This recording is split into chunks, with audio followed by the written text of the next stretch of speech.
the Board of Kabalikat para sa Maunlad na Buhay Incorporated, KMBI, with its official principal office address now called Philippine Coordinating Office or PCO, located at Unit C, Angie Farman Building, Alfredo G. Castro Sr. Boulevard, Greenville Subdivision, City of San Fernando, Province of Pampanga, as duly approved by SEC in its certificate dated April 7, 2014, is the highest authority representing KMBI PCO.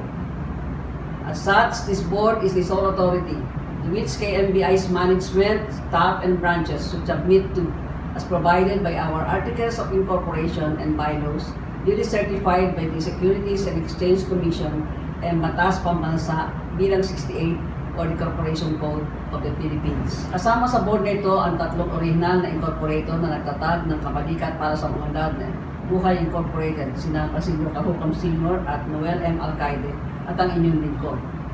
Kasama ang mga miyembro ng board ay naninindigan na nasa konsehong ito ang otoridad at pamumuno ng institusyong KMBI. We, the board of KMBI, are strongly condemning the rebellion and seditious acts led by Concepcion Parantar, Reyes Bautista, and Perry Paz.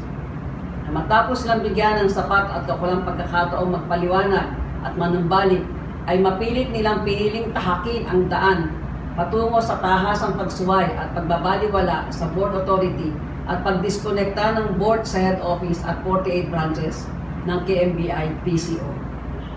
Ang grupong ito na pinamumunuan ni na Concepcion Parantal, Reyes Bautista at Perry Paz ay illegal na hindi kinikilala ang authority ng KMBI PCO board.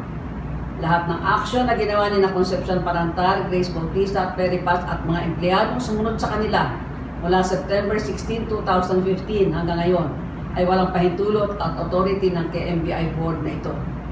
Walang pahintulot ng board ang kanilang pagpapalipat at pagpapasunod sa head office staff at branches ng KMBI. Walang pahintulot ng board ang pagpapalit ng security agency ng KMBI. Nananatiling tech force ang ating legal na security agency. Hindi pinahintulutan ng board ang desisyon nila na hindi mag-remit sa bank account ng KMBI PCO head office.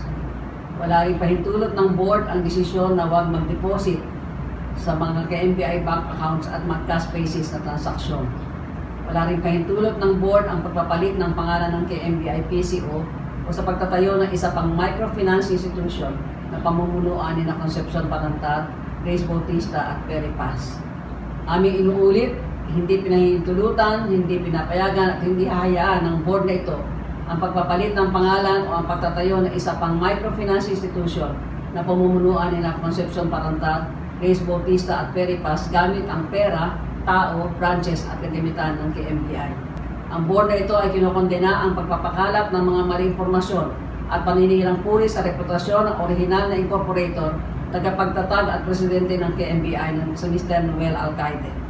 Aming ginigiit kasama ang board at ang mga loyal staff na nanatili sa pagsuporta sa board na walang katotohanan ang mga paratang ng pagnanakaw ng pera na ibinibintang kay Mr. Noel Alcaide. We emphasize that Concepcion Parantal, Reyes Bautista, and Perry Paz have no rights nor authority to issue memos, give out orders, instructions, or do any acts for and in behalf of KMBI PCO. The board of KMBI PCO challenges you to ask questions and to seek the truth.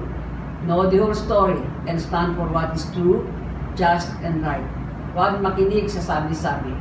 Kung gusto mong maunawaan mo ang implikasyon nito sa iyo bilang empleyado o kliyente man, makipag-ugnayan ka sa aking official na email, chairman@kmbi.ph at mobile number na 0943-826-7734.